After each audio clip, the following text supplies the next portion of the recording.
Selamat malam saudara-saudara. Senang sekali kita berada dalam minggu terakhir ya bulan Maret.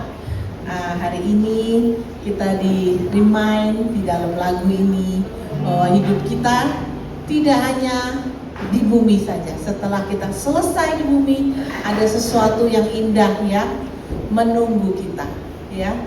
Ada sebuah mansion ya. Kalau Anda lewat-lewat di daerah yang mahal-mahal ya, lihat mansion bagus gitu ya. Punya kita akan lebih bagus dari itu. Amin, saudara. Amin. Oke, kita mau menyanyi nomor 198. When we all get to heaven. 198.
Tuhan menjaga kita, Dia memelihara kita, Dia menghibur kita. Tak usah ku bimbang, Yesus peliharaku. Tak usah ku susah, Roh Kudus hiburku. Terima kasih Tuhan, Roh Kudusku. Tak usah ku cemas, Dia memberkatiku. El Shaddai, El Shaddai, El Shaddai, Allah Maha Kuasa. Dia besar, Dia besar, Dia besar. El Shaddai mulia. El Shaddai, El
Mari kita berdoa, kita mau belajar firman Tuhan. Bapa di sorga, kami mengucap syukur dan terima kasih melalui kesaksian-kesaksian saudara-saudara kami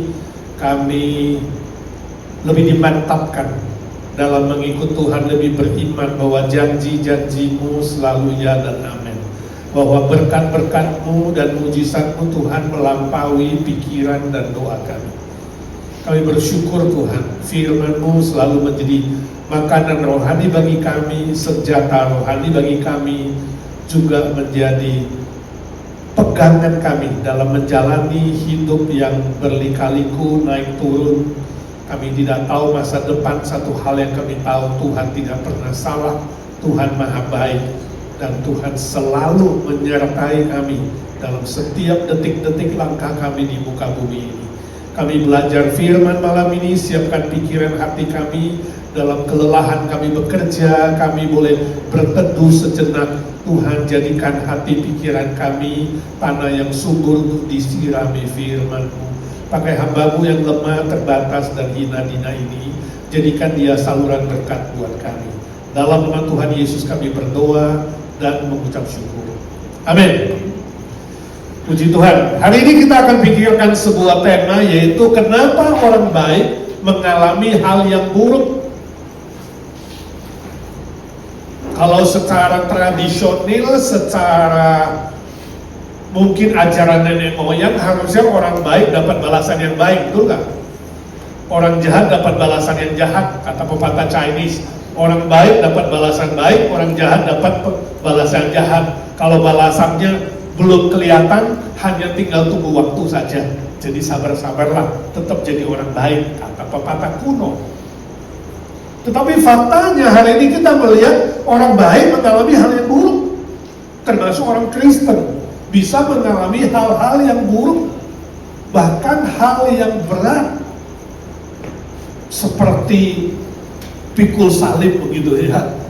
Sudah jatuh masih ketimpa tangga, dan tangganya berpaku lagi ya. Jadi itu triple kesusahan. Saya nggak tahu apa saudara mengalami hal seperti itu. Tapi pelajaran ini mau kita pelajari malam hari ini. Sebelumnya ada 3 pertanyaan yang akan kita pikirkan bersama. Yang pertama, perang Amerika plus Israel melawan Iran belum selesai. Malah tambah marak dan tambah seru. Ribuan orang telah mati dan ribuan lainnya menderita kesusahan. Ya, ada yang kehilangan orang yang dicintai, ada yang luka-luka parah, kehilangan rumah tempat tinggal, mengungsi gak tahu di mana, tiap hari hidup dalam debu, kelaparan, sakit penyakit dan lain sebagainya. Ini semua kesusahan. Ya, dan para korban yang kena itu sebenarnya orang-orang yang tidak bersalah, orang-orang yang tidak tahu soal politik, orang yang tidak ikut-ikutan rebutan tanah, rebutan bisnis, ataupun urusan-urusan lainnya. Dapat kita bilang orang-orang baik, tapi mengalami hal yang buruk dan sangat-sangat buruk.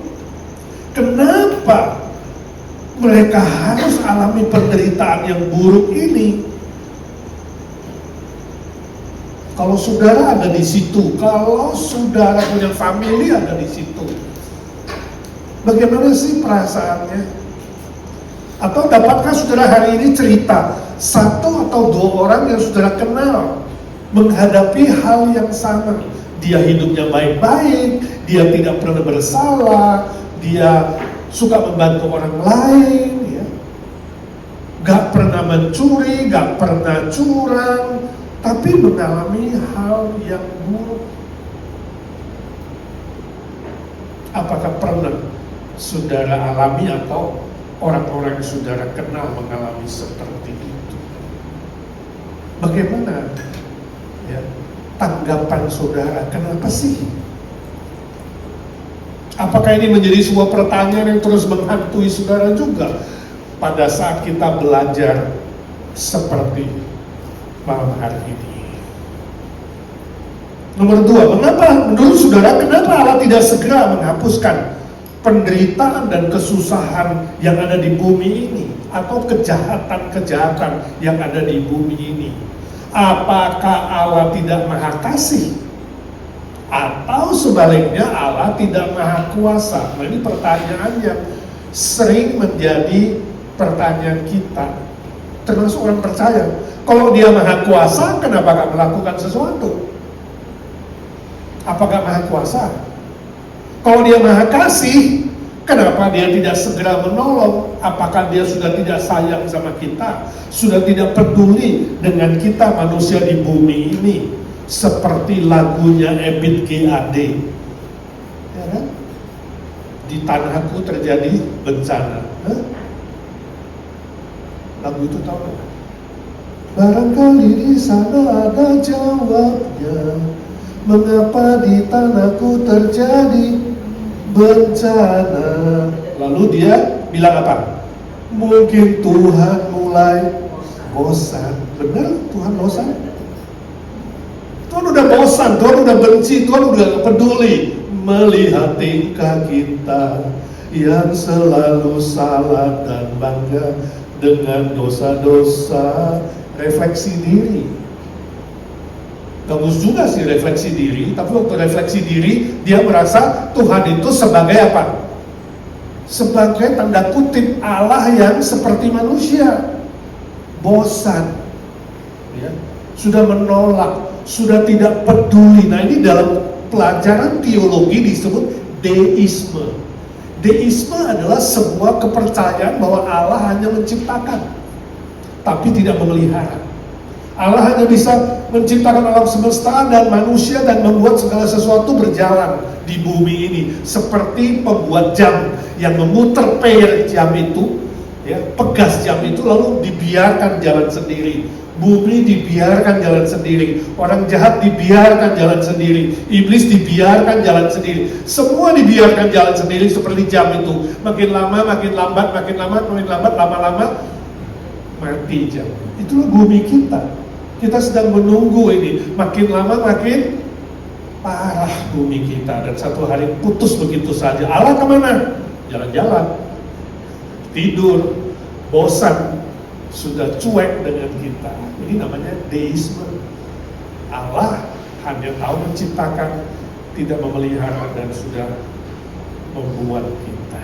Nah, kita nggak percaya seperti itu kan? Atau saudara percaya seperti itu? Sehingga saudara merasakan, tiap kali saya berdoa kok Tuhan begitu jauh ya? Kemana dia? Hei Tuhan, di mana kamu? Apakah gua harus pakai loudspeaker memanggilmu? Lebih keras berteriak? Atau Tuhan hadir ketika kamu berbisik? Saya juga tidak tahu, kata orang. Sebab apa? Sebab tidak ada koneksi dengan Allah Sang Pencipta. Tapi pertanyaan ini belum terjawab. Kenapa? Kenapa Allah tidak segera menolong kalau memang dia betul-betul maha kasih plus maha kuasa? Apakah Allah sedang cari perhatian dengan memberikan penderitaan? Ya. Sebab manusia udah gak peduli dengan dia, manusia udah menolak dia, manusia udah lupa dengan Tuhan. Jadi bagaimana membuat manusia bisa ingat Tuhan? Bikin penderitaan, bikin kesusahan, ya kan? Kalau udah susah manusia cari siapa? Baru ingat Tuhan. Kira-kira oke gak konsep ini? Jadi kalau anakmu sudah gak perhatian sama kamu, kamu bikin ulah, betul gak? Biar anakmu kemudian ada perhatian, pura-pura sakit, masuk rumah sakit, telepon anaknya, anakku kamu kemana? Ini mama sudah mau apa? Mati, kamu masih gak datang-datang. Ya kan? Bikin cerita, menderita, supaya anaknya cepat-cepat pulang. Saya kira Tuhan gak seperti itu. Ada juga orang tua begitu kan? Ada sih, cari perhatian. Atau Allah marah dan menghukum manusia. Kamu udah kurang ajar, ya seperti anak yang kurang ajar, dibanting, dipukul. Jadi Allah itu marah dan menghukum. Soalnya nggak bertobat-tobat sih, gitu ya. Jadi kalau hari ini Allah adalah Allah yang demikian, negara mana yang pertama dihukum habis-habisan? Kota mana yang dihukum habis-habisan? Jakarta atau Las Vegas? Atau Allah itu konflik dengan iblis? Ternyata iblis itu kuat setengah mati. Dia punya kekuatan yang sama dengan Tuhan. Dan saat ini iblis sedang galak-galaknya membuat kesusahan dan penderitaan bagi manusia. Nah, ini dalam konsep teologi disebut dualistic theology. Teologi duel, dua kekuatan yang besar, yang sama kuat, saling berantem. Seperti Hinduisme, ya, Dewa Brahma plus Dewa siapa lagi? Wisnu lawan Siwa. Siwa itu kuat sekali, Siwa itu dewa yang jahat. Ya, Brahma itu pencipta, Wisnu itu pemelihara. Dua lawan satu, wah sama kuatnya. Atau seperti Taoisme. Tao, ya. Tao itu di China itu laut, pencetus. Tapi di Korea juga benderanya yang ada hitam dan patkwai, hitam putih, ya, kuat lemah, laki perempuan, dualistik. Itu konsepnya Taoisme. Bahwa di bumi ini, di alam semesta ini ada dua kekuatan yang sama kuat, baik dan jahat, hitam dan putih, laki dan perempuan, kiri dan kanan, selalu ada pasangan. Itu sama-sama kuat. Jadi kejahatan dan kebaikan sama-sama kuat, sedang berantem terus forever sampai bumi ini habis. Saudara yakin ini? Siapa lawannya Tuhan? Siapa lawannya Tuhan Sang Pencipta? Halo? Cisedi lawan-lawannya apa? Gak ada lawannya. Kita bilang iblis salah. Kalau bilang Tuhan lawannya hantu, dualistik. Ya, Tuhan gak ada lawannya. Tuhan kita maha besar. Tadi udah disaksikan sama Ira, maha besar, maha kuasa, sehingga dia ngomong besar, suaranya pun besar. Sehingga tiada tandingannya. Allah mana seperti Allahku. Tidak ada lawannya. Tapi kenapa? Kenapa masih ada penderitaan? Kalau Tuhan kita, Tuhan Yesus begitu hebat, maha kuasa, maha kasih, tiada lawannya, kenapa seolah-olah di bumi ini si jahat menang, si derita menang, si susah menang? Di mana Tuhan kita? Alkitab memberitahu kita bahwa bukan Tuhan tidak mampu dan bukan Tuhan tidak mau, tetapi saatnya belum tiba. Bahwa iblis dan antek-anteknya suatu hari akan dibinasakan. Sekarang belum waktunya. Walaupun pada zaman abad pertama banyak orang bertanya kepada para rasul, khususnya Petrus. Petrus bilang, bukan Allah tidak peduli, bukan Allah tidak mendengar, bukan Allah tidak menggenapkan janjinya, sebab waktunya belum tiba. Tuhan Allah ingin lebih banyak manusia bertobat dan beriman dan diselamatkan. Jadi urusan waktu bukan urusan kita. Kita harus belajar menunggu. Nomor 3, bagaimana respon kita dalam menghadapi hal yang buruk? Bagaimana respon saudara kalau ada hal-hal susah dan buruk terjadi? Aduh, gue udah baik nih, tapi kenapa dapat yang buruk? Aduh, gue udah melakukan hal A, B, C, semua menyenangkan Tuhan. Kok masih sakit? Kok masih rugi? Kok masih terjatuh? Ya? Kok masih kena sama orang jahat? Kok masih kesandung? Kok masih gagal? Terlalu banyak yang bertanya seperti ini. Ya. Lalu responnya apa? Apakah kita tawar hati? Apakah saudara kecewa? Apakah kemudian menyerah? Atau marah? Atau cuek? Which one? Tidak semuanya? Atau saudara tetap bersabar, berdoa? Ya? Atau mencari teman bicara? Itu hal yang baik, ya, daripada yang negatif. Kompensasi negatif misalnya apa? Minum alkohol, ya, minum obat bius, ya, depresi, mengurung diri, teriak-teriak tak karuan, ya. Atau saudara tetap tenang dan cari Tuhan, cari hikmat Tuhan. Tuhan, beri aku pelajaran dari kejadian ini. Tuhan beri aku hikmat dari kejadian ini. Atau sebaliknya ada orang yang meninggalkan Tuhan. Sorry, gua gak mau ibadah lagi. Gua tinggalkan Tuhan, goodbye. Cari dukun, cari ahli nujum. Selalu ada respon yang positif dan respon yang negatif.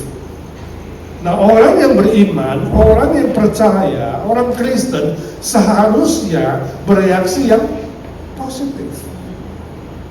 Sabar, tabah, tenang, berdoa, cari hikmatnya. Walaupun belum mengerti, mengatakan, ya Tuhan, aku yang terbatas, Engkau yang tidak terbatas. Coba kita lihat beberapa alasan, beberapa pelajaran dari firman Tuhan.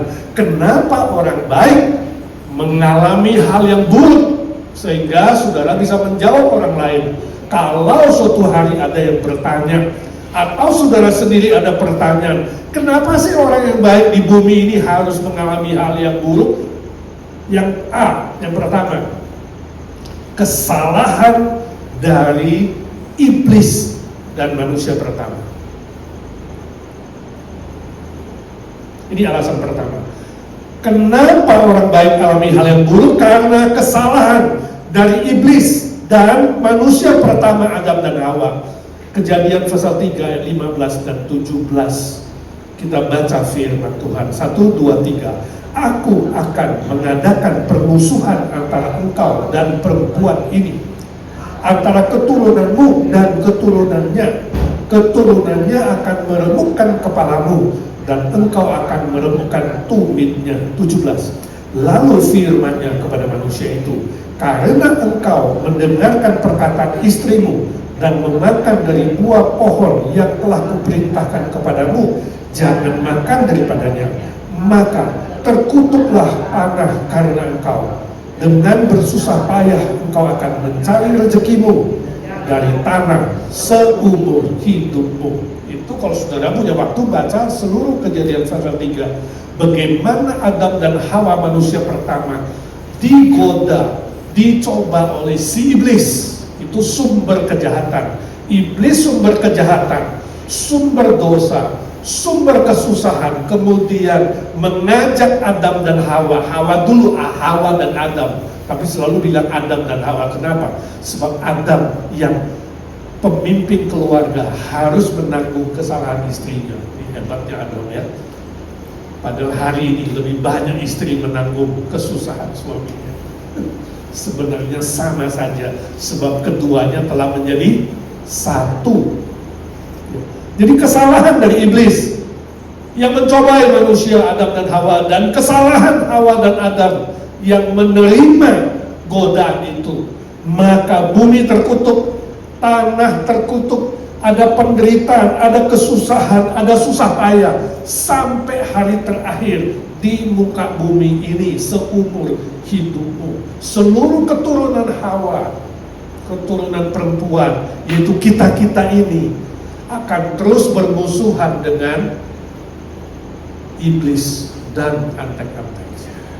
Ini loh yang terjadi saudara. Sebenarnya di balik semua kesusahan dan penderitaan di dunia ini ada sebuah peperangan rohani antara iblis yang terus-menerus akan mencobai manusia dan menjatuhkan manusia. Iblis sumber kejahatan dan mencobai Adam dan Hawa, dan dua-duanya jatuh.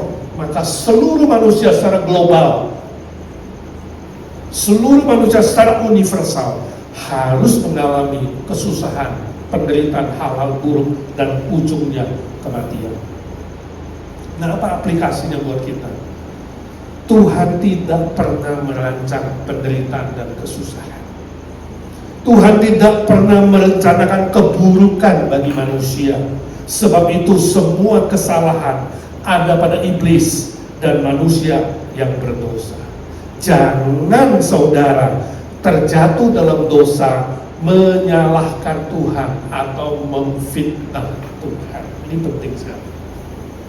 Yeremia 29 sangat jelas. Tuhan mengatakan, aku merencanakan hal-hal yang baik, bukan kecelakaan, bukan kesusahan, bukan penderitaan, masa depan yang cerah, masa depan yang cemerlang. Itu Tuhan, sebab Dia maha baik. Dia tidak ada unsur kejahatan. Dia bukan Allah yang dualistik atau dualisme. Dia hanya satu-satunya maha kasih dan maha baik. Dan seluruh rencananya baik. Tapi rencananya dirusak oleh iblis dan manusia. Jadi kalau ada kesusahan, ada penderitaan, jangan teriak menyalahkan Tuhan, tapi salahkan iblis. Iblis, kamu kurang ajar. Manusia pertama Adam dan Hawa, dari kamulah turunnya kesusahan ini. Tapi aku bersyukur Tuhan, Engkau tetap maha baik. Ini loh, sehingga kita bisa mengatakan apapun yang terjadi Tuhan, Engkau maha baik. Walaupun aku tidak mengerti, tapi minimal aku tidak cepat-cepat mengatakan ini datang dari Tuhan. Tapi heran ya, manusia termasuk orang Kristen pertama pasti tanya Tuhan, betul gak? Tuhan kenapa begini? Tuhan kamu tega ya Tuhan? Tuhan bilang, kok gue sih? Ini iblis loh. Ya, jadi hari ini kita lebih sadar, jangan tergoda atau terjebak dalam triknya iblis untuk menyalahkan Tuhan dan kemudian mengatakan Tuhan kamu sudah tidak peduli, Tuhan kamu kasih aku sakit, kamu kasih aku ini, kasih itu. No, ya, itu adalah kesalahan iblis. B. Kenapa orang baik mengalami hal yang buruk? B. Konsekuensi dari dosa pribadi yang melawan firman Tuhan. Konsekuensi akibat dari dosa pribadi yang melawan firman Tuhan. Mazmur 119 ayat 67 sampai 68. Mari kita baca firman Tuhan, Mazmur 119, 67, 68. Sebelum aku tertindas, aku menyimpang, tetapi sekarang aku berpegang pada janji-Mu. Engkau baik dan berbuat baik. Ajarkanlah ketetapan-ketetapan-Mu kepadaku. Jadi pemazmur sebelumnya itu hidupnya baik, belum tertindas, sampai dia suatu kali menyimpang dari ketetapan Tuhan, ya, menyimpang dari firman Tuhan, melawan firman Tuhan. Itu efeknya adalah penderitaan, kesusahan, keburukan, sehingga dia merasa tertindas. Tapi kemudian dia sadar, Tuhan Kau baik dan maha baik, ajar aku kembali kepada firman-Mu. Jadi saudaraku, salah satu efek ya daripada penyimpangan terhadap firman Tuhan adalah keburukan dan penderitaan akibat dosa pribadi. Ya, memang tidak semua kesusahan kita mengatakan, wah ini pasti dosanya si A. Kita lihat si A susah ini misalnya, ya, dia rugi bisnisnya, atau si majelis ini, ya, dia kena tabrakan, atau dirampok, atau apa saja yang susah. Kita bilang, oh ini pasti dosa pribadi. No, jangan menghakimi orang lain. Tidak semua penderitaan dan kesusahan itu konsekuensi dosa pribadi. Tapi ayat ini mengajak kita memeriksa diri untuk pertama kali, bukan menjudge orang lain. Ayat ini diberikan bukan untuk mengadili orang lain, tapi untuk memeriksa diri. Tuhan, adakah aku menyimpang dari firman-Mu? Ini dulu. Kalau ada, ya Tuhan, tolong aku kembali kepada ketetapan-Mu, seperti ajaran dari Mazmur. Ajarkanlah aku ketetapan-ketetapan-Mu. Jadi kalau keburukan datang, penderitaan kesusahan datang, kita pertama adalah merefleksi, bercermin pada firman. Apakah karena dosa pribadi? Ya, ini perlu memeriksa diri. Bila ada dosa, perlu koreksi dan bertobat. Tapi kalau tidak, jangan menyalahkan Tuhan juga, ya, sebab Tuhan itu selalu baik. Kemungkinan yang lain apa? Kesalahan orang lain, godaan iblis. Dan yang nomor 3 ini, iblis iri hati terhadap orang yang benar dan saleh. Jadi nomor 2 itu orang yang berdosa bertobat. Tapi kalau bukan dosa pribadi yang melawan firman Tuhan, Itu nomor 3 jawabannya. Iblis iri hati terhadap orang yang benar dan salah. Ini kasusnya Ayub. Ayub pasal 1 ayat 12. Itu kita baca, kemudian Ayub 23 ayat 10. Mari kita baca Ayub 1:12. Maka firman Tuhan kepada iblis, nah, segala yang dipunyainya ada dalam kuasamu. Hanya janganlah engkau mengulurkan tanganmu terhadap dirinya. Kemudian pergilah iblis dari hadapan Tuhan. Ini Ayub tidak tahu nih, pasal 1 ini iblis dialog dengan Tuhan. Iblis diizinkan akses untuk berkomunikasi dengan Tuhan. Dan dia iri, dia bilang, kenapa Tuhan kamu memberkati Ayub? Ya. Karena berkatmu berlimpah-limpah, makanya dia ikut Tuhan. Belum tentu kalau ya motivasinya dia itu ya benar. Bisa-bisa dia mengikutmu karena harta. Jelas ini. Tapi di pasal 1 Tuhan udah bilang, ini Ayub itu orang saleh, gak berdosa, gak bersalah. Jangan salah tafsir Ayub seolah-olah anaknya suka pesta-pesta, makanya ini kesalahan anak kena bapaknya. No, itu tafsiran yang salah. Iblis yang iri hati. Ayub disebut orang yang saleh dan benar. Lalu iblis minta izin, tanda kutip, minta permisi. Ya, boleh nggak buat tes Ayub? Cobain dia. Coba ambil hartanya, miliknya, ya. Apa dia tetap ikut Tuhan? Banyak orang ikut Tuhan karena harta.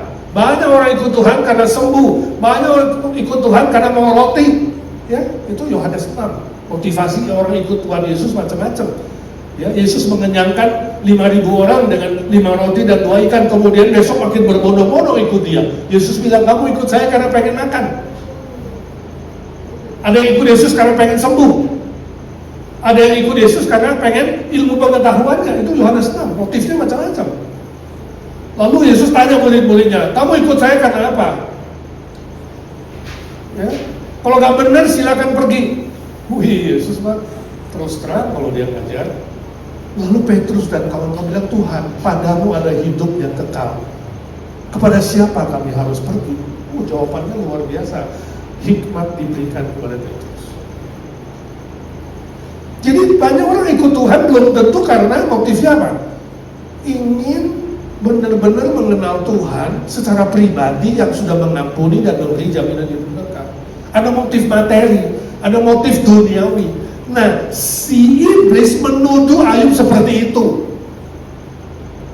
Tuhan bilang, no, dia orang baik dan orang benar. Saya tahu motifnya mengikut aku. Iblis mengatakan, coba izinkan aku mencobai dia. Jadi ada sebuah peperangan rohani lagi, saudara melihat tadi. Saya tidak bisa menjawab kenapa Tuhan kasih izin. Tapi kita bisa memikirkan bahwa orang yang paling menderita susah setelah Yesus adalah Ayub. Jadi Ayub adalah sebuah gambaran, tipologi dari Tuhan Yesus yang akan menderita buat kita. Bahwa di dalam penderitaan seberat Ayub pun bisa mengalami kemenangan. Nah, kita lihat apa jawaban Ayub di dalam Ayub 23 ayat 10. Apakah dia marah-marah Tuhan? Tidak. Ayat pasal 1 dia memuliakan Tuhan.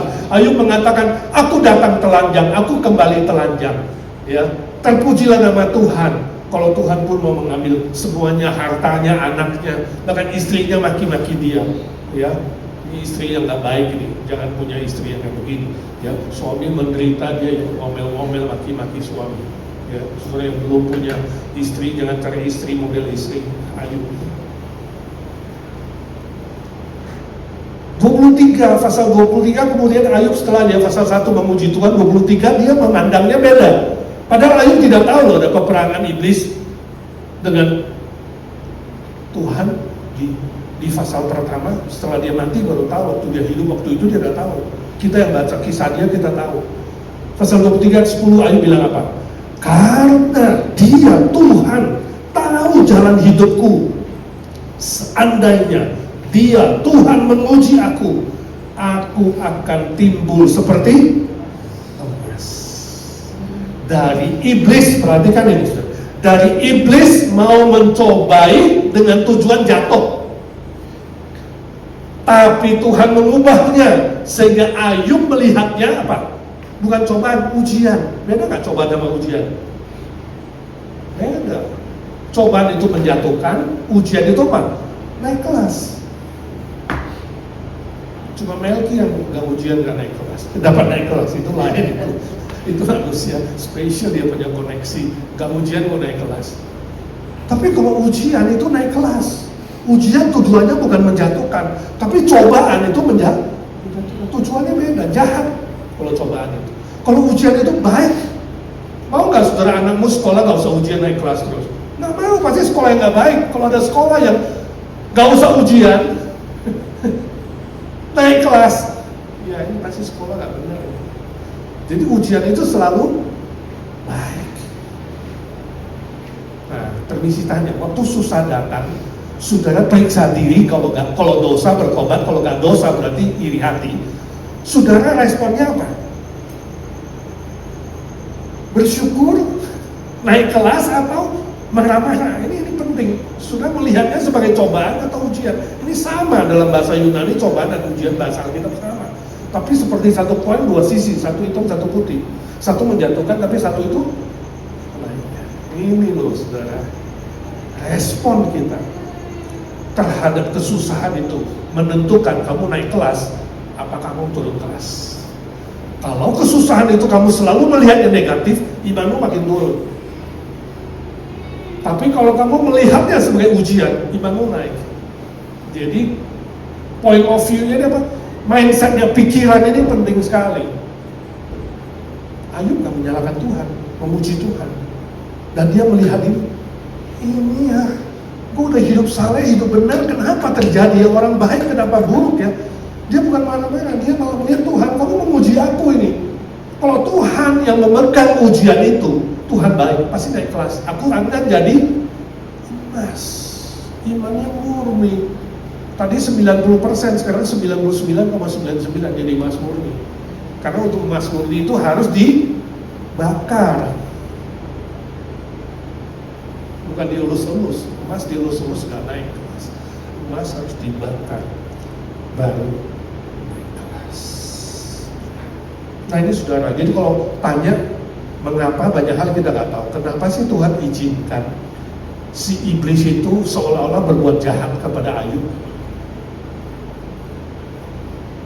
Itu gak ada pertanyaan, gak ada jawaban.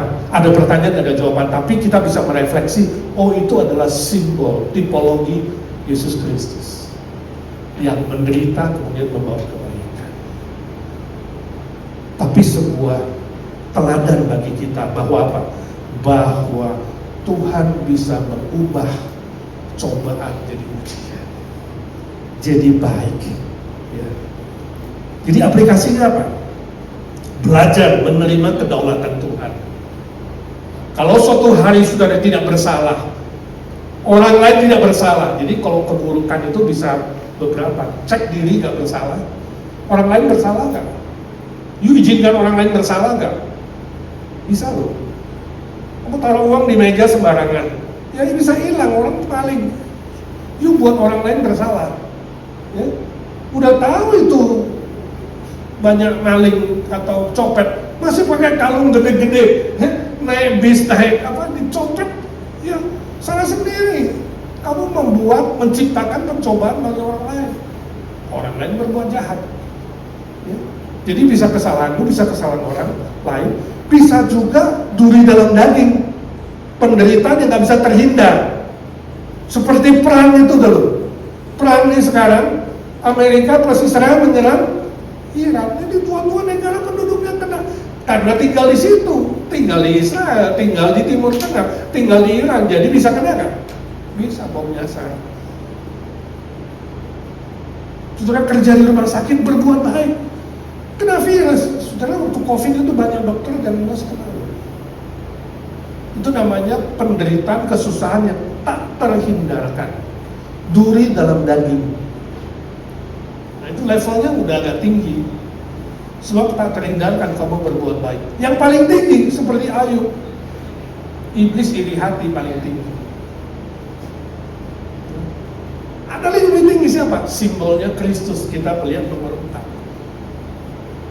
Ada kemuliaan Bapa yang akan dinyatakan. Jadi levelnya makin tinggi.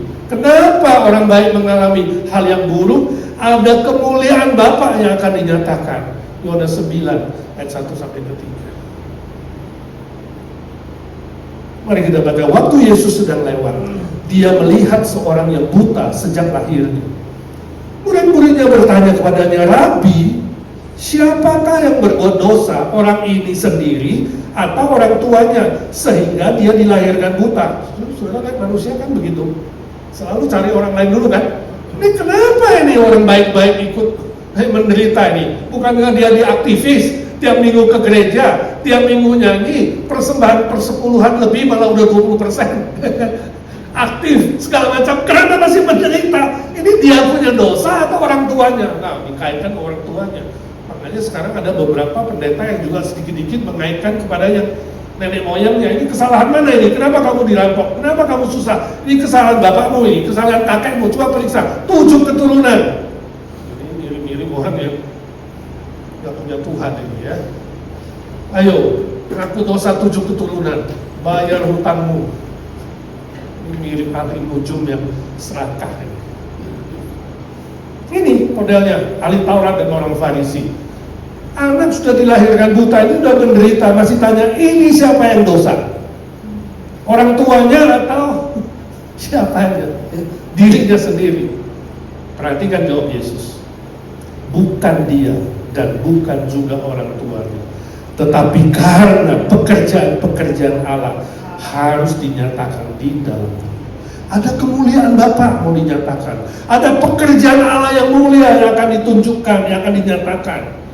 Itu sebabnya banyak hal kita tidak mengerti di bumi ini. Ya, anak yang dilahirkan autis, anak yang dilahirkan cacat mental, ya, ada yang cacat yang lain. Dalam kesusahan masih ada kesusahan. Banyak hal kita tidak tahu. Tapi kemungkinan ini yang harus kita doa. Tuhan, kalau kau izinkan bayi ini lahir, walaupun tidak sempurna, kami ingin melihat kemuliaan-Mu Bapa lewat dirinya. Dalam penderitaan kemuliaan Tuhan bisa dilihat. Contohnya siapa? Joni Eareckson Tada. Lumpuh dari leher ke bawah, tapi sampai hari ini masih hidup. Tiap hari mengisi radio renungan. Lebih hebat dari pendeta-pendeta canggih yang punya doktor, punya gelar di depan nama, di belakang nama, di atas nama, di bawah nama. Masih keliling dunia untuk seminar kemana-mana. Menjadi direktur atau pemimpin dari Yayasan Kursi Roda se-Amerika yang membagi kursi roda free di seluruh dunia. Pelayanannya luar biasa. Lumpuh dari leher ke bawah. Kemuliaan Tuhan dinyatakan. Itu sebabnya ketika Paulus sakit, Rasul Paulus cuma doa 3 kali. Ya, duri dalam daging, gak tahu sakit apa.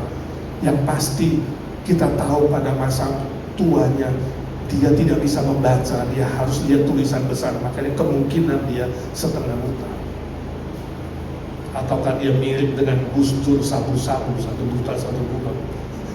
Kita nggak tahu, tak disebutkan. Atau dia punya sesuatu di dalam dirinya, kanker kan? Nggak tahu. Karena dia katakan sangat menggocok dia di seluruh tubuhnya, mengganggu. Seperti iblis yang tiap hari gocok-gocok dia, suruh dia kemudian mengatakan, lu yang salah ini, lu yang harus tinggalkan Tuhan. Dia cuma doa 3 kali, Tuhan memberi dia jawaban di 2 Korintus 12. Kasih karuniaku cukup bagimu. Itu pengertiannya adalah kasih karuniaku, kekuatanku, kemuliaanku akan memayungi kamu seumur hidup. Langsung Paulus kaget. Dia bilang, Tuhan, kalau begitu aku pilih gak sembuh. Gak usah sembuh Tuhan 3 kali. Udah doa cukup. Aku gak mau doa lagi. Aku mau tetap sakit asal payung kasih karuniamu memayungi aku kemana-mana. Sehingga dalam kelemahanku kemuliaan-Mu yang nampak. Ini luar biasa pengenalan dia terhadap Tuhan. Banyak orang melayani, mengikut Tuhan, berbuat sesuatu untuk Tuhan, ingin dipuji, ingin dimuliakan, ingin dicatat dalam sejarah emas, ditulis dengan tinta emas. Tapi Paulus mengatakan, no, I don't want this.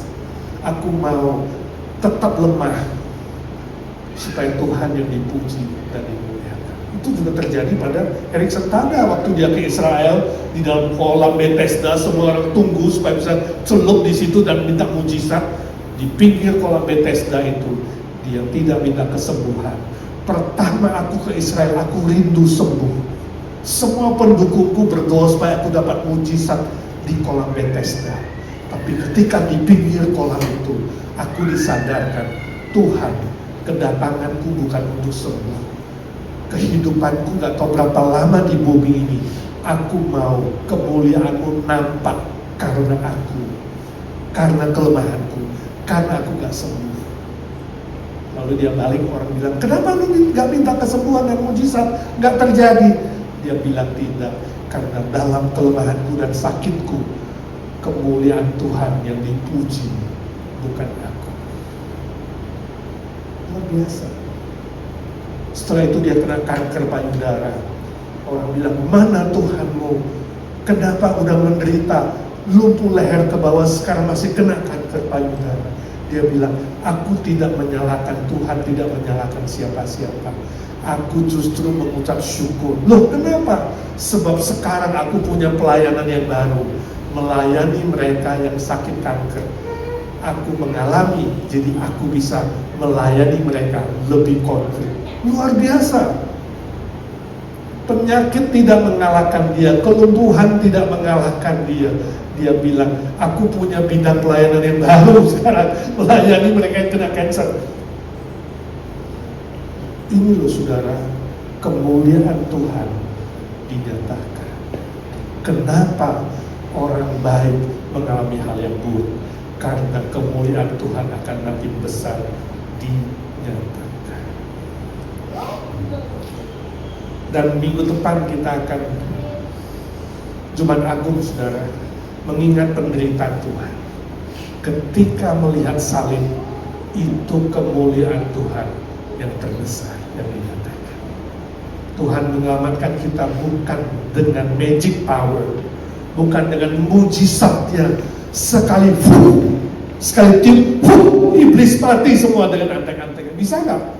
Bisa. Wong dia menciptakan segala sesuatu dari nol menjadi satu, tinggal ngomong, jadilah. Cuma satu kata, jadilah, maka jadilah, jadi. Masa iblis, gak hilang.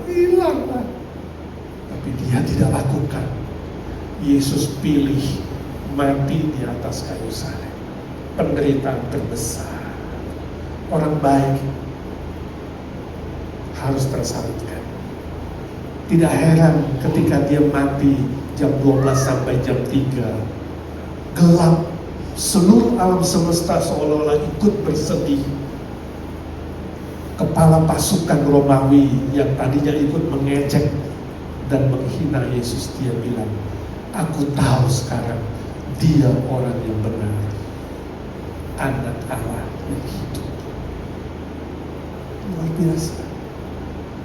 Kemuliaan Allah dinyatakan ketika saudara harus menderita karena kebenaran, menderita karena ketidakadilan. Kemuliaan Allah dinyatakan. Kita simpati dengan semua korban perang, semua mereka yang menderita dalam kesusahan, dalam kebaikan mereka, keadilan mereka, hati nurani yang murni. Banyak orang hatinya murni, berbuat baik tapi ada hal-hal buruk. Kita simpati dan kita berdoa, ya Tuhan, nyatakan kemuliaan-Mu di dalam orang-orang benar yang mengalami hal yang buruk. Amin. Dan Tuhan berjanji 1 Korintus 10:13, cobaan-cobaan yang muncul, kesusahan-kesusahan yang muncul tidak akan melebihi kekuatan-Mu. Ini loh. Jadi gak mungkin sampai kita berteriak, mana tahan Tuhan, aku sudah tidak tahan. Tuhan bilang tahan. sebab kekuatanmu melebihi dari cobaan yang kuizinkan. Jadi Tuhan mengizinkan pun ada batasnya. Dia bilang sama iblis, jangan kau sentuh nyawanya. Kubinasakan kau kalau kamu lakukan itu. Ada batasnya, ada pagarnya. Tuhan tetap maha baik, tidak melampaui kekuatanmu.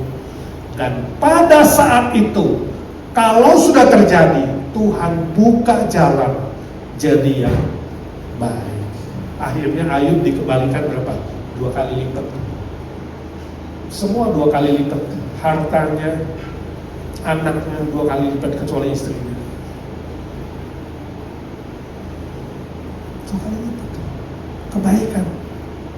Ini butuh apa? Iman. Aplikasinya tetap tabah, tetap kuat, tetap setia beriman pada kuasa dan mujizat Tuhan.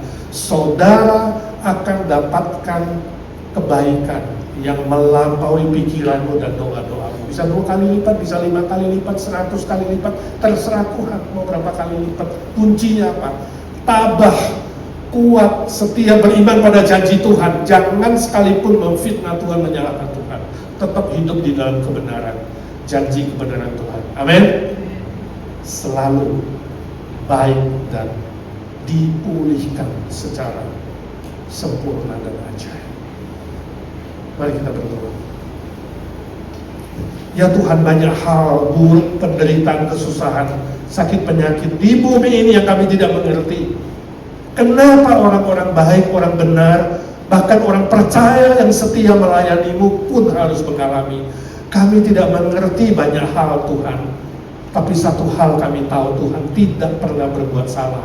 Tuhan selalu benar. Ajar kami memeriksa diri, mengevaluasi apa yang terjadi di sekitar,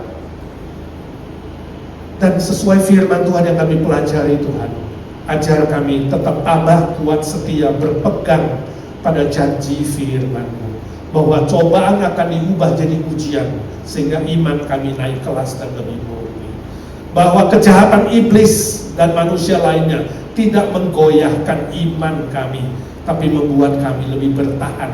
Sebab kami tahu ada kemuliaan Tuhan yang akan dinyatakan, ada perbuatan ajaib Tuhan yang akan dinyatakan ketika kami belajar tabah, kuat, dan hidup benar, setia, menyembah-Mu, memuji-Mu, beribadah padamu, dan melakukan ketetapan-ketetapan. Kami berdoa bagi mereka yang menderita susah, menderita sedih, baik korban perang yang belum selesai, baik saudara, famili, teman yang mengalami hal-hal buruk di bumi ini. Tuhan, hiburkan dengan penghiburan sorgawi, kuatkan dengan firman-Mu, boleh tetap setia. Yang sudah mengenal Tuhan, mereka tetap setia kepadamu Tuhan. Yang belum mengenal Tuhan, justru melalui penderitaan ini mereka melihat penderitaan Kristus, penderitaan yang termulia. Ketika kami menyongsong Jumat Agung, Jumat yang akan datang, kami memandang salib-Mu, kami melihat kemuliaan-Mu, dan kami melihat kebaikan-Mu, cinta kasih-Mu yang ajaib. Engkau memilih jalan salib untuk menghapus dosa kami, memberi kami hidup kekal. Kami bersyukur Tuhan.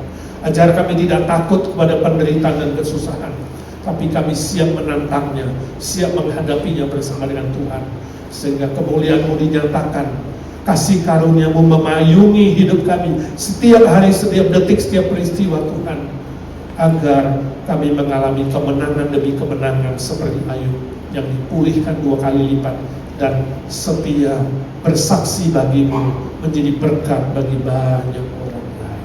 Terima kasih Tuhan, terima kasih.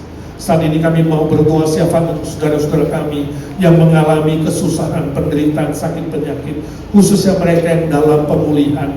Ibu Evi Tamarindan, Anton Warau dalam proses kemo, Christopher Halim yang sudah membaik, kami bersyukur dalam masa pemulihan. Ci Silvia So dalam masa pemulihan, Pak Hari Lee juga dalam proses pemulihan. Ya Tuhan, dalam sakit penyakitnya. Bu Nina juga pemulihannya biarlah sempurna, dan matanya masih lemah dan masih sakit. Kami berdoa di dalam nama Tuhan Yesus, Tuhan tumpangkan tanganmu dan berkati satu persatu. Kami bersyukur untuk Iko yang punya cucu baru. Tuhan berkati Sharon dan bayinya cepat sehat dan membawa sukacita dan bahagia. Kami berdoa untuk Arthur, kami bersyukur Tuhan untuk kuasa-Mu dan berkat-Mu atas dia. Tolong dia sembuhkan secara sempurna dan bisa sekolah Alkitab. Charlie yang Tuhan izinkan lahir ke dunia ini Tuhan, curahkan kuasa-Mu yang ajaib dan Tuhan tunjukkan kemuliaan-Mu pada dirinya dan pada dunia lewat kehadirannya di bumi ini. Sembuhkan juga Noah dalam satu titik di jantungnya. Juga semua anggota jemaat yang tidak kami sebut satu persatu ya Tuhan, yang lemah tubuh Tuhan jamah dan Tuhan sembuhkan oleh kuasa-Mu yang ajaib, oleh kuasa darah-Mu dan bilur-bilur-Mu ya Tuhan.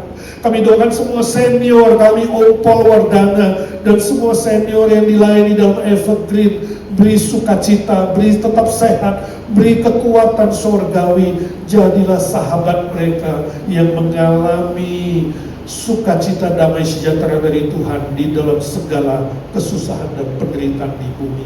Kami doakan pelayanan IGNC ya Tuhan, gereja yang Tuhan mulai 20 tahun yang lalu Tuhan, Kau berjanji, Kau memulai, Kau memelihara sampai akhirnya ya Tuhan. Berkati para aktivis majelis boleh setia melayani dengan motivasi yang murni, makin mengasihi Tuhan dan tujuannya memuliakan Bapa di surga. Seluruh jemaat tetap kompak, sehat, setia dalam ibadah, saling mengasihi dan saling mendoakan. Tuhan berkati persiapan Minggu Palem minggu ini ya Tuhan. Jumat Agung tanggal 3 April dan Minggu Paskah 5 April.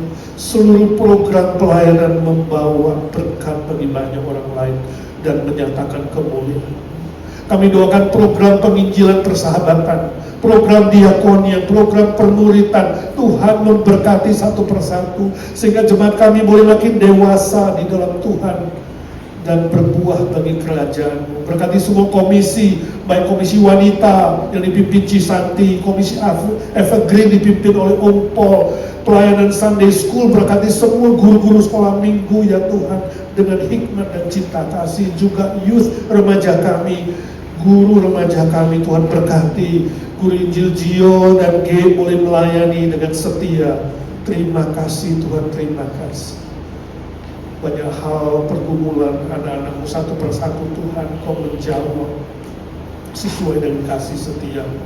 Kasihani Indonesia Tuhan, beri kestabilan politik, keamanan ekonomi, kerukunan beragama dan pemulihan korban bencana. Juga ya Tuhan, kalau ada handai tolan family keluarga kami yang belum mengenal Tuhan, yang menderita susah, Tuhan hiburkan dan Tuhan selamatkan. Yang sudah mengenal Tuhan, mereka boleh setia sampai akhir. Berkati pemerintah lebih tanggap dalam melayani dengan moral dan tanggung jawab yang benar demi kesejahteraan rakyat. Tuhan, curahkan berkat-Mu dan turunkan keadilan-Mu kepada mereka yang terus berbuat jahat demi kesejahteraan dan pekabaran Injil di Indonesia. Berkati Amerika Tuhan, khususnya di dalam perang melawan Iran boleh secepatnya diselesaikan dengan baik demi keadilan dan kebenaran-Mu ya Tuhan. Berkati Trump dan seluruh kabinet, berkati Kongres yang masih gontok-gontokan, Tuhan kasihani biar Amerika tetap stabil politik ekonomi. Dalam kebijakan imigrasi ada pergumulan saudara-saudara kami Tuhan, orang-orang yang membutuhkan pemulihan imigrasi. Tuhan, curahkan berkat-Mu dan belas kasihan-Mu. Beri juga kebangunan rohani dan moral di Amerika ya Tuhan. Berkati seluruh dunia dalam pekabaran Injil ya Tuhan. Gereja-Mu, orang-orang Kristen dalam berbagai macam cara penginjilan, khususnya mereka yang di negara-negara yang anti Kristus, anti kekristenan. Tuhan kasihani hamba-hamba-Mu dan pelihara mereka satu persatu. Ini doa syafaat kami Tuhan. Kami bawa ke altar-Mu seperti dupa yang harum ya Tuhan. Kau berkenan dan Kau mendengar ya Tuhan. Sebab 2-3 orang seperti kami berkumpul berdoa bersama-sama, Tuhan Yesus berjanji Kau hadir, Kau mendengar dan menjawab sesuai dengan kebenaran-Mu dan belas kasihan. Sebagian teman-teman yang hadir maupun yang ikut online punya pergumulan yang hamba tidak tahu ya Tuhan. Hamba berdoa dalam nama Tuhan Yesus, berkati mereka yang diam-diam berdoa di hadapan-Mu. Entahkah masalah ekonomi, pekerjaan, keluarga, sekolah, status, dan berbagai pergumulan lainnya Tuhan. Dengarkan doa anak-anak-Mu. Terima kasih Tuhan, terima kasih. Yesus, Yesus, dengar doaku, janganlah Tuhan berilah berkat. Terima kasih Tuhan Yesus, Kau sudah dengar doa kami. Terima kasih Bapa di sorga, Kau tahu pergumulan anak-anak-Mu, Kau sudah dengar. Dan jawablah sesuai dengan kedaulatan-Mu dan waktu yang terindah. Curahkan berkat-Mu, mujizat-Mu yang melampaui pikiran dan doa-doa kami. Sebab kami berdoa di dalam satu nama Tuhan Yesus Kristus, satu-satunya juru selamat kami, Tuhan segala Tuhan, Allah segala Allah, Raja segala Raja yang hidup selama-lamanya. Amin, amin. Saudara, Jumat depan kita Jumat Agung, ya. Jadi hari itu ada puasa, 2 puasa 1 hari. Kalau saudara kuat, boleh tidak makan, tidak minum.